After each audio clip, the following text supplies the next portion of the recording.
বোনেরা, যুবকেরা, আল্লাহ পাকের বান্দারা, পরিষ্কার করে শুনে রেখে দাও, আজ রেখে দাও।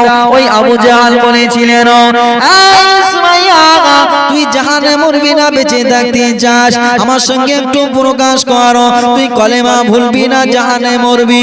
সুমাইয়া একটা কথা বলেছিলেন, এই বেঈমান আবু জাহাল, আমার ঘরে গর্দান থাকতে, শরীরে এক ফোঁটা রক্ত থাকতে আমি মুহাম্মাদের দীক্ষা ভুলবো না, আমি মুহাম্মাদের কলেমা ভুলবো না, আমি মুহাম্মাদের কলেমা ভুলবো না, আমার ঘরের গর্দান থাকতে আমি মুহাম্মাদের কলেমা ভুলবো না। আবু জাহাল ওনার দাসীদের বলেছিলেন, আয় আমার কর্মচারীরা, আয় আমার দাসীরা, আমার সুমাইয়াকে প্রহার করো, আমার সুমাইয়াকে আঘাত করো, এত পরিমাণ আঘাত করো যেন কলেমা ভুলে যায়। আয় আমার দাসীরা, সুমাইয়াকে প্রচুর পরিমাণ আঘাত করো, প্রহার করো, যাতে করে যেন সুমাইয়া কলেমাটা ভুলে যায়। কলেমা ভোলার জন্য সুমাইয়াকে বহুত আঘাত করে, কলেমা ভোলে না।